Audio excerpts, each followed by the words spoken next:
How are you feeling today? Well, I've been okay, but I have to tell you, I've kind of noticed a lot over the last couple months. What do we need to be able to have understanding? We need more humanity. We need more care and compassion.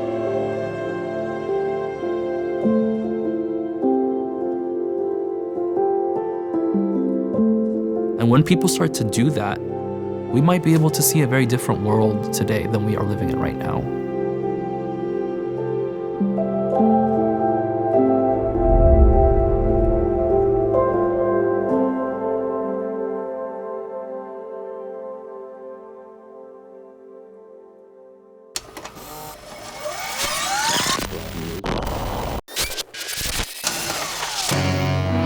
Mental illness and the breakdown of the individual personality have become the medical profession's great new problems.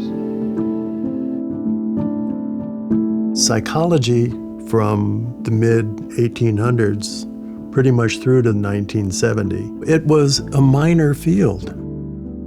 Nobody really wanted to grow up to be a psychologist, and those who were typically academics. Well, to be interested in psychoanalysis. Sociology and philosophy and the meaning of life. Psychology was pretty much Freud, Jung, Skinner, some other humanist psychologists.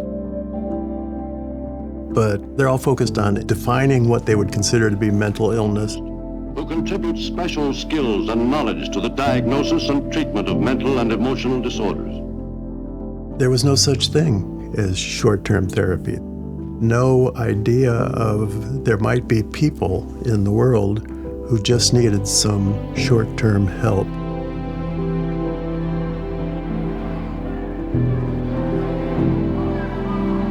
You know, in the 60s, there was a lot of social movements, a lot of change. We were hitting mental health crisis in this country. There were people in the communities needing help, and there was nobody to provide it. And when you see a need, it was, what are we going to do about this? So in 1970, amidst all of the turmoil that's happening in the country, a group of people create the California School of Professional Psychology. We created a school and new training program that was more focused on creating therapists rather than simply academics. Something good would happen.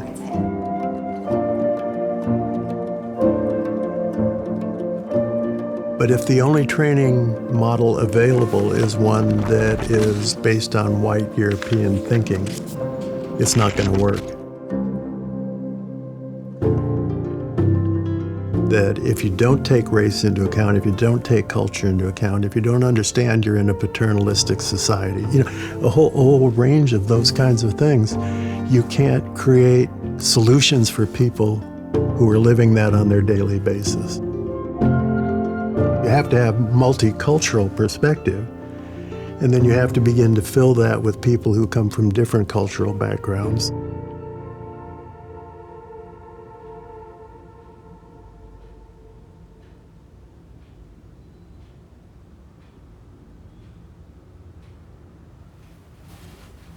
Oftentimes, people who enter into the mental health field, they do so because of their own personal experiences with mental health. I was born in Port Said, Egypt. Growing up there was some of my happiest childhood memories, to be honest. When I came here to the United States, it was hard sometimes to try and, fit in between American culture and Egyptian culture, and I always kind of felt like I was in between both.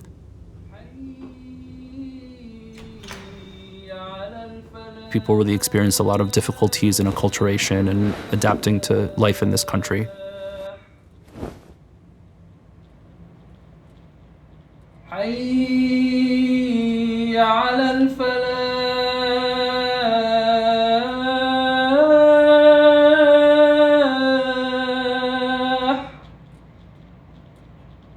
It existed around me everywhere I turned my head. Mental health issues or mental illness or anxiety, depression.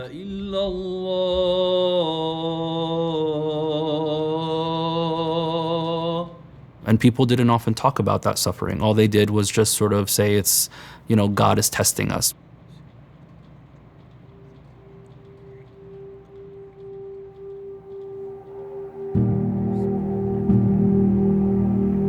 We were always told to make sure that our faith was really strong, and that was a great thing. That was considered to be resilience. But in a lot of times, prayers wasn't just enough, faith wasn't just enough, we needed more.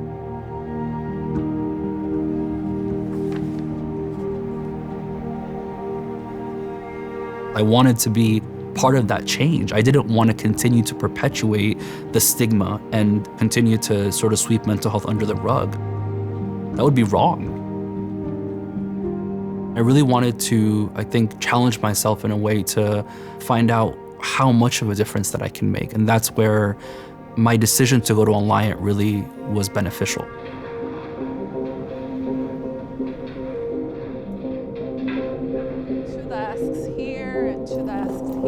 My goal was to expose myself to as many cultural communities as possible.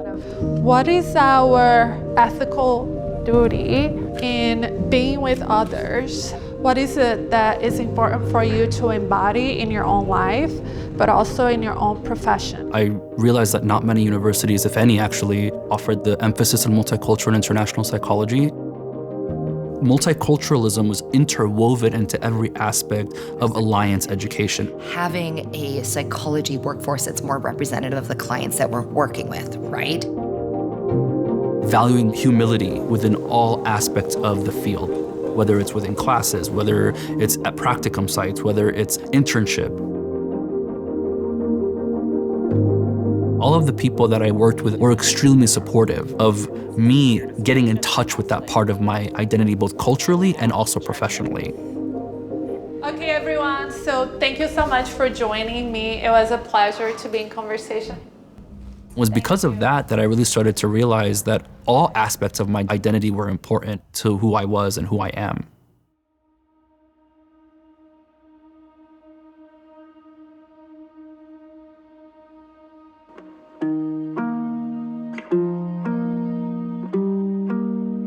I love my classes. I think they're really fruitful. It's really awesome that they're teaching us different modalities and different ways to help someone. But academia and clinical work are very different. Come on, Phoebe, let's go. Let's go, Phoebe. We can actually work with this. Yes, we can actually work with this. That's cool. For a lot of university programs, what they were interested in is training so that we would have science and research, whereas CSPP was saying, no, we're going to do the practice. Both go hand in hand. It's kind of like you reading a manual about driving a car, and then you sit in the driver's seat, and it's like, oh, wait a minute, there's multiple things that you're having to do simultaneously. You're quickly going to find out if you can do this type of work, and no judgment whatsoever, you know.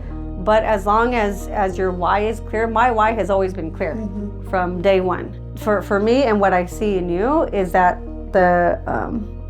it is a pillar of strength to stay stable and grounded in your why. When I first started, I was like, whoo, if I am in the deep end with this, and I don't know if I could do it. But growing with my clients is important for me too, and learning as I go. Me being a clinical supervisor, I'm a believer, you jump in with no floaties, because we're your floaties. What I promote here is you can do it. All that stuff.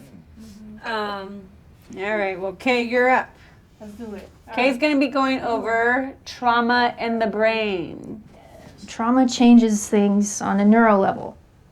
the molecular level, where the body actually loses capacity to focus and it goes into the shutdown.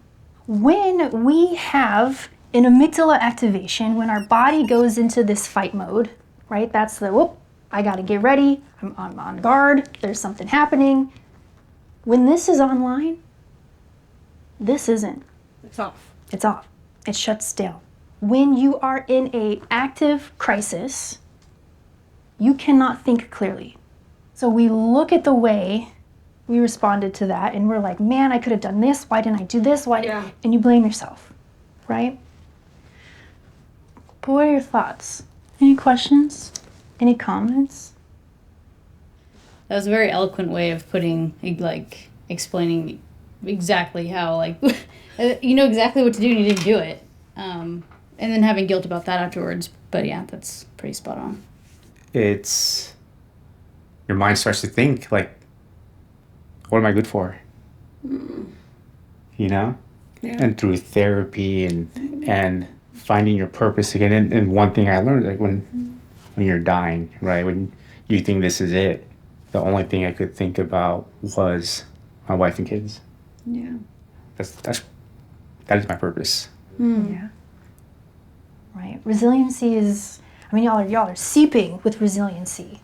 That's why you're here.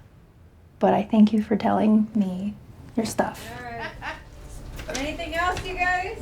This new generation of therapists is more bright-eyed, more curious. They're hungry. That's important because what's needed now, more than ever, are therapists that are courageous enough to build bridges, to challenge systems. We're supposed to progress. We're supposed to evolve. Thinking about the past and then thinking about the present, somewhat the same as when CSPP was born. We're now in that place again where we need that spirit of breaking the mold. In this current day and age, where we're seeing a lot of really harmful things happen in our country, the very patients that come in to see us are struggling and suffering because of the societal issues that are happening in our world every day. You can't bring a patient into the room and you validate and say, I'm so sorry that you're going through that, that must be really hard. Why don't you do some coping skills? It doesn't work. It doesn't fix the underlying issue.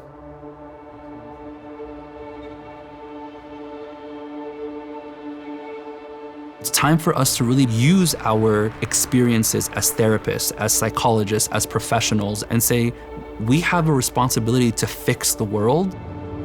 We need to use our voice to be able to affect change.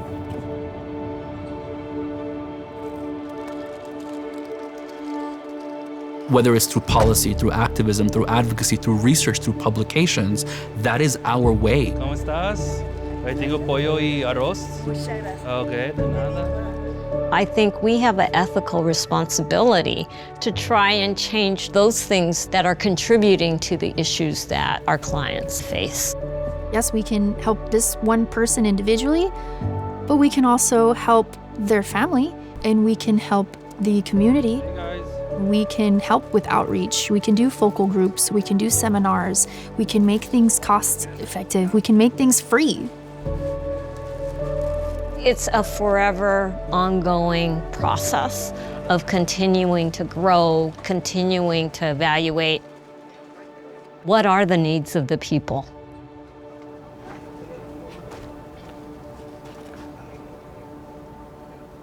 When I look at the result of 50 years of work and who's out in that world and what they're doing, I feel like this place changed psychology.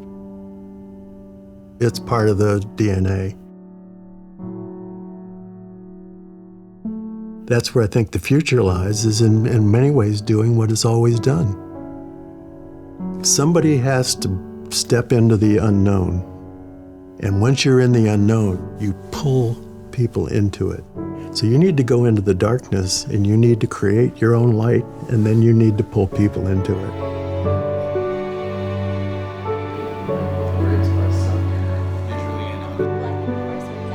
And it'll come from this place because that's all you've got here is a bunch of people who believe they can change themselves, change others, and change the world.